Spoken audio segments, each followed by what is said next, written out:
So ang nangyayari as soon as, for example, napakalaking sunog dito sa Manila, but nangyari ito sa Mindanao, so attention natin ay nasa Mindanao, which is right and good, but dapat may mag-take over ng grupo para yung rehabilitation dun sa mga nasunugan. So let's admit to ourselves that we will have, what's the right number? 12 to 15 storms a year. We have volcanoes that are active. Then earthquakes or linugs are organic, if I can use that word, to our area in the world, no?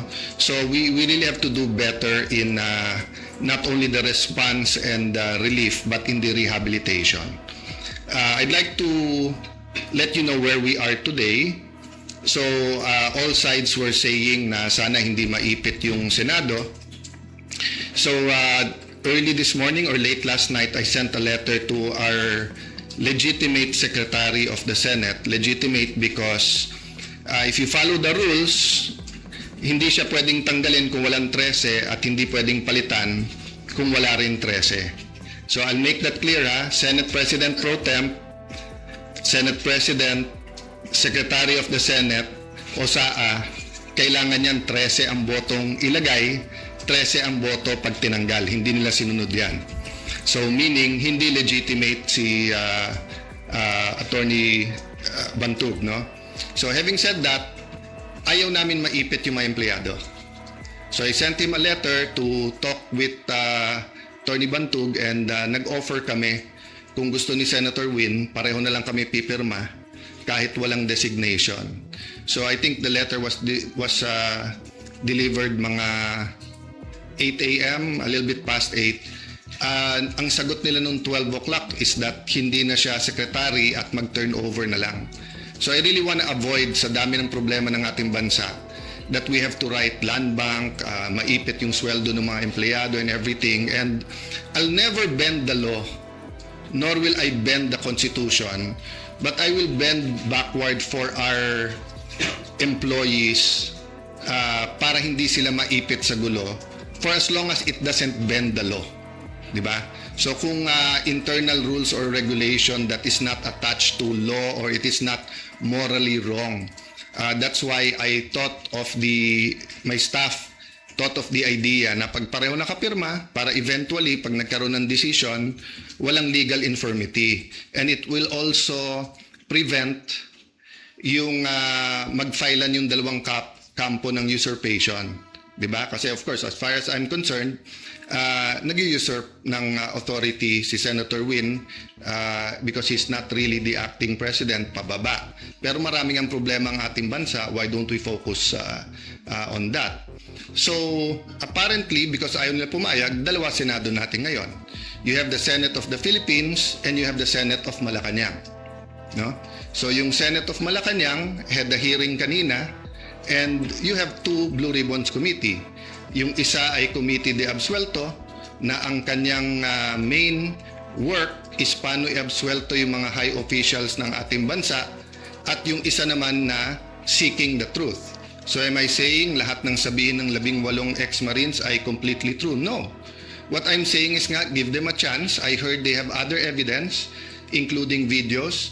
I heard that if they come out and there's a full support na nararamdaman, may iba pang mga witnesses na may mga dokumento, may mga ebidensya na lalabas din. So as a nation, we have to decide whether the Senate will be under the thumb of Malacanang. And now that it is very clear to us that the biggest ever corruption scandal is the flood control scandal, if it's acceptable to us that we witnessed this morning the biggest cover-up committee hearing of our generation. Diba? So ganun lang kasimple yon. So in the same manner na nag-propose kami na parehong pipirma, I have not talked to Senator Marcoleta, so hindi ko alam kung papayag siyang dalawa silang chairman or whatever, but we have to find a solution that yung mga witnesses ay makakapunta ng malaya na protektado ng batas at independent yung Senate. Having said that, mahaba panahon, as I said kanina, let's focus on Mindanao and on the relief and rehabilitation, especially kung may mga lives that are at stake now because dun sa mga buildings. I don't think all of us fully know the extent so far. Nakikita lang natin yung mga videos, no? So hanggang dun lang muna, we will continue with our meetings. We will focus muna on Mindanao. I am not sure when the next hearing ng Blue Ribbon led by the subcommittee by Senator Marcoleta is. I'm expecting to know soon, but definitely knowing what's happening in Mindanao will have an impact on our decision kasi priority yan. Okay, question from Janice Cosio. Jane Minor. Sir, good afternoon po. Good afternoon. Dalawa lang, sir. Yung comment nyo sa resign call sa inyo, and sabi po ng Malacanang kanina, open si BBM na magpatawag na special session ng Congress. Lalo na po, nabanggit nyo na rin yung nangyari sa Mindanao kanina. And paano po yun kung magkakaroon ng special Unahin ko yung Congress? special session, okay? Yes po. So I had 2 communications with them sa Malacanang. And both cases, sinabi nila sa akin, hindi pa handa yung mga bills na gusto nilang ipapasa para dun sa uplift. So biglang nung nagpalit ang majority, biglang kailangan ng special session dahil may bills na. Actually, kung may official silang bills, dapat na i-file na yon para na-refer na sa committee, di ba? So sabi nila, inaayos pa nila. But having said that, kung bigla nilang naayos from the time I had discussions with them, may LEDAC, pinospone nila the day before, tinawagan ako ng secretary na head, and then sabi niya, sir, pwede ba ituloy bukas? Sabi ko, kayo nag-postpone, ready ako. Tapos hindi rin naman nila tinuloy. Yung sinasabing magtrabaho tayo, nagtatrabaho kami, ready kami magtrabaho. Sila nag-walk out, kaya nagkaroon din kami ng parliamentary tool na ginamit. Sinasabi ni Senator Lacson paulit-ulit, and I feel bad for the generals, and I apologize in behalf of the whole Senate, both the majority and minority. But nakita nyo naman, after nila kinonvene illegally ang session, ano bang ginawa nila? Nag-adjourn sila sine die. Ang calendar natin pwede pa hanggang Friday. Hindi naman nila tinuloy yung session ng Thursday, Friday. Sasabi nilang mga gusto nilang ipase. So ang problema natin sa kabila ay double standard. Iba ang sinasabi, iba ang ginagawa. So doon naman sa nananawagan na mag-resign, as I said, pag-usapan na lang natin in a few days after yung focus tayo sa Mindanao, but especially yung mga former presidents, yung mga nagkampi-kampi na mga Marcos na rin, papasalamat ako sa inyo sa call nyo na mag-resign ako bilang Senate President kasi ibig sabihin, nire-recognize nyo pa rin ako as Senate President. Kasi kung hindi nyo na ako nire-recognize as Senate President, ba't kayo nananawagan na mag-resign ako as Senate President? Di ba?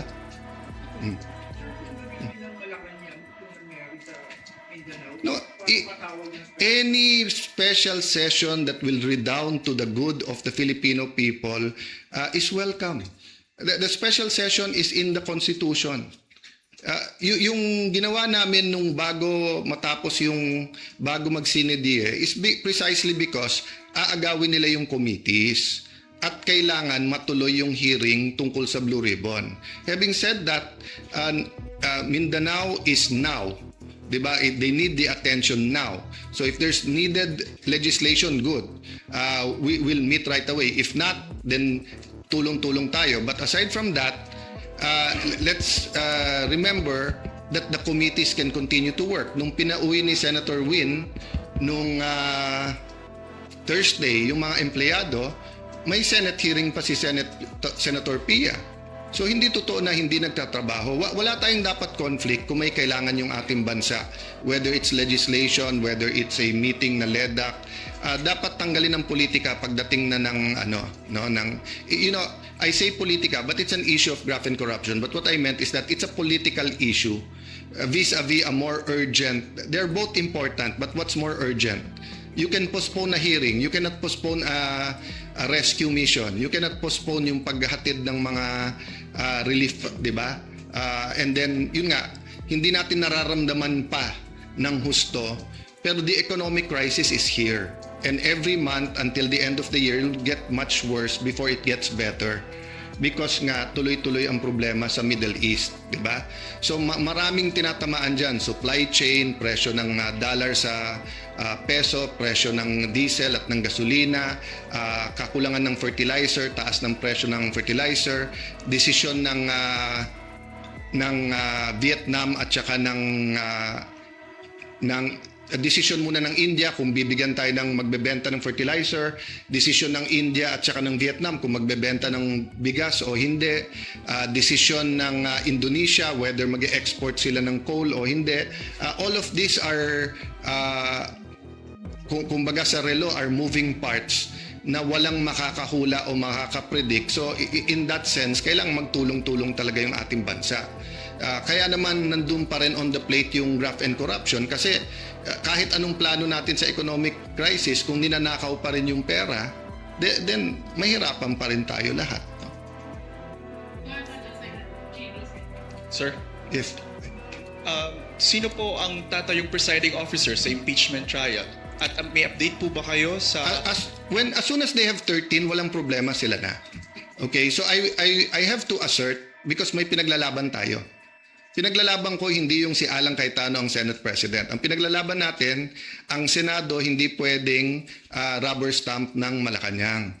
Hindi pwede na hindi independent yung Senate. Hindi pwedeng may hearing ka katulad kanina, yung bibig na bumubukas ay senador pero yung lumalabas na salita galing sa Malacanang. Ano pong rule sa pagpili ng presiding officer sa impeachment trials? They illegally amended the rules.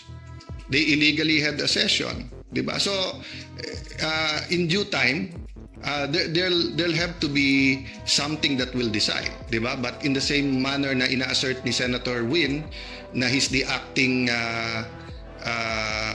Senate President kahit na walang legal basis whatsoever, I have to assert not for myself but for the truth and for the Constitution. But it's still 1 month diba? At hindi kami nakikipag-agawan sa silya doon. So for example, yung Senate Secretary, dapat siya yung ngayon nag-aayos para dyan sa pre-trial.